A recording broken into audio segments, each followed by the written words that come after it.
ಜೊತೆಗೆ ಅವರ ಭಾವನೆಗಳು ಅವರು ಯಾವ ರೀತಿಯಲ್ಲಿ ಜೀವನ ಮಾಡಿದ್ದಾರೆ ಅದನ್ನು ಮುಂದುವರಿಸ್ಕೊಂಡು ಹೋಗ್ತಕ್ಕಂಥದ್ದು ನಮ್ಮ ಕರ್ತವ್ಯ ಇದೆ. ಕೊನೆಯ ಹಂತದಲ್ಲಿ ಇವತ್ತಿನ ಈ ಒಂದು ಅಂತಿಮ ಕಾರ್ಯವನ್ನು ನಿರ್ವಹಿಸಬೇಕಾದ್ರೆ ನನ್ನ ತಾಯಿ ಇಲ್ಲಿಂದ ಬೀಳ್ಕೊಡ್ಲಿಕ್ಕೆ ಏನು ಪುಷ್ಪವನ್ನು ಅರ್ಪಿಸಿದ್ದೇವೆ ಮತ್ತು ಕೊನೆಯದಾಗಿ ಮಣ್ಣನ್ನು ನೀಡಿದ್ದೇವೆ. ನಮ್ಮ ಶ್ರಾದ್ದದ ಕಾರ್ಯಕ್ರಮ ಮಾಡ್ತಕ್ಕಂಥ ಪುರೋಹಿತರೊಂದು ಮಾತಾಡಿದ್ರು, ನನ್ನಿಂದ ಏನಾದರೂ ತಪ್ಪು ಮಾಡಿದರೆ ಅದರ ಜೊತೆಗೆ ಮನಸ್ಸಿಗೆ ನೋವು ಕೊಟ್ಟಿದ್ರೆ ನನ್ನನ್ನು ಕ್ಷಮಿಸು ತಾಯಿ ಅಂತ ಹೇಳಿ ತಾಯಿಗೆ ಕೇಳ್ಕೊಳ್ಳಿ ಇಂತಕ್ಕಂಥ ಮಾತಾಡಿದ್ರು. ಹಲವಾರು ಸಂದರ್ಭದಲ್ಲಿ ಅರಿದೇನೋ ಕೆಲವು ತಪ್ಪುಗಳನ್ನು ಮಾಡಿದ್ದೇವೆ. ಇವತ್ತು ಆ ಪದವನ್ನು ಬಳಸಿದಾಗ ನನ್ನ ಹೃದಯದಲ್ಲಿ ನನ್ನಿಂದ ಏನಾದರೂ ಒಂದು ತಪ್ಪುಗಳಾಗಿದ್ದು ನಿಮ್ಮ ಹೃದಯಕ್ಕೆ ನಾನು ನೋವು ಕೊಟ್ಟಿದ್ರೆ ಕ್ಷಮಿಸ್ತಕ್ಕಂಥದ್ದಕ್ಕೆ ಬೇಡ್ಕೊಂಡಿದ್ದೇನೆ. ಆದರೆ ಇಂದಿನ ದಿನಗಳಲ್ಲಿ ನನ್ನಿಂದ ಏನಾದರೂ ನೋವು ಕೊಟ್ಟಿರ್ತಕ್ಕಂಥದ್ದು ಕೆಲವು ವಿಷಯಗಳಲ್ಲಿ ಮತ್ತೆಂದೂ ಅವರ ಆತ್ಮಕ್ಕೆ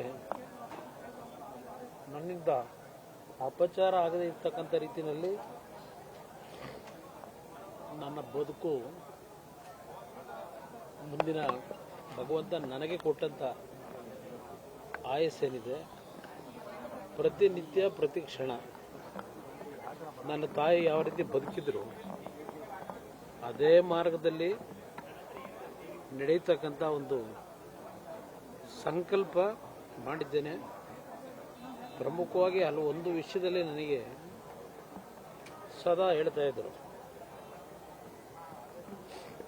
ಮನುಷ್ಯನಲ್ಲಿ ಕೆಲವು ಸಂದರ್ಭದಲ್ಲಿ ಆಗ್ತಕ್ಕಂಥ ವಿಷಯಗಳಲ್ಲಿ ಅವರು ನನಗೆ ಹಲವಾರು ಬಾರಿ ಸಲಹೆಯನ್ನು ಕೊಟ್ಟಿದ್ದಾರೆ.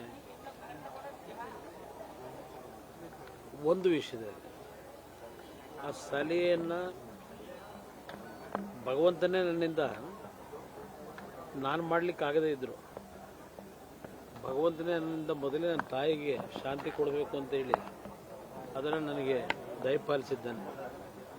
ಅದರಿಂದ ಇವತ್ತಿನ ನನ್ನ ಒಂದು ಸಂಕಲ್ಪ, ಈ ಭೂಮಿಯಲ್ಲಿ ನನಗೆ ಇರ್ತಕ್ಕಂಥ ಕ್ಷಣಗಳು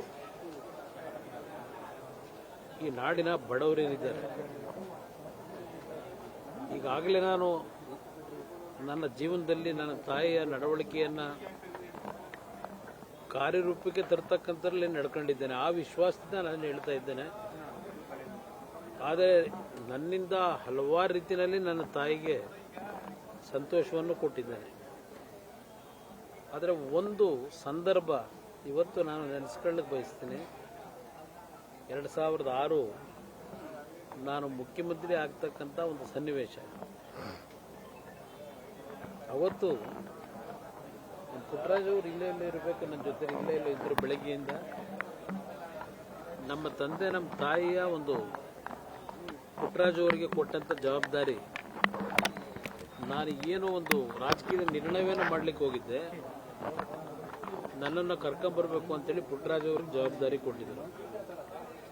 ಬೆಳಗ್ಗೆ 5:15 ಗಂಟೆಗೆ ಅವ್ರನ್ನ ಭೇಟಿ ಮಾಡಿ, ಒಂದು ಕಡೆ ನನ್ನ ತಂದೆ ಸೋಫಾದಲ್ಲಿ ಕೂತಿದ್ದಾರೆ, ನನ್ನ ತಾಯಿ ಒಂದು ಕಡೆ ನಿಂತಿದ್ದಾರೆ. ಒಂದು ಮಾತು ಹೇಳಿದರು ನನಗೆ, ಬೇಡಪ್ಪ ನಿನ್ನ ತಂದೆಗೆ ನೋವು ಕೊಡಬೇಡ ಅಂತಕ್ಕಂಥದ್ದು. ಮತ್ತೊಂದು ಮಾತು ಹೇಳಿದ್ರು, ಕಲಿಯುಗದ ರಾಮ ಆಗಬೇಡ.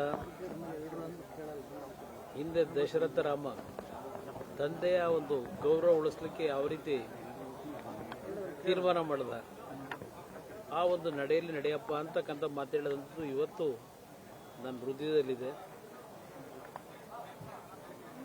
ಆದರೆ ನಾನು ಅವತ್ತು ಆ ಒಂದು ತೀರ್ಮಾನ ತೆಗೆದುಕೊಳ್ಳುವಂಥದ್ದೇನಿದೆ, ಬಡವರಿಗೆ ಸಹಾಯ ಮಾಡಿದ್ದೇನೆ, ನಾಡಿಗೆ ಪ್ರಾಮಾಣಿಕವಾಗಿ ಕೆಲಸ ಮಾಡಿದ್ದೇನೆ.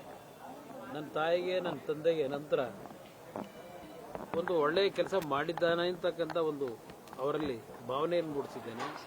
ನನ್ನ ತಾಯಿ ಇವತ್ತು ಈ ನೆಲದಲ್ಲಿ ಇವತ್ತೇನು ಮಣ್ಣಲ್ಲಿ ಮಣ್ಣಾಗಿದ್ದಾರೆ. ನಾನು ಮಣ್ಣಿಗೆ ಹೋಗುವವರಿಗೆ ನನ್ನ ತಾಯಿಗೆ ಎಂದೂ ಒಂದು ಸಣ್ಣ ಚ್ಯುತಿ ತರದೆ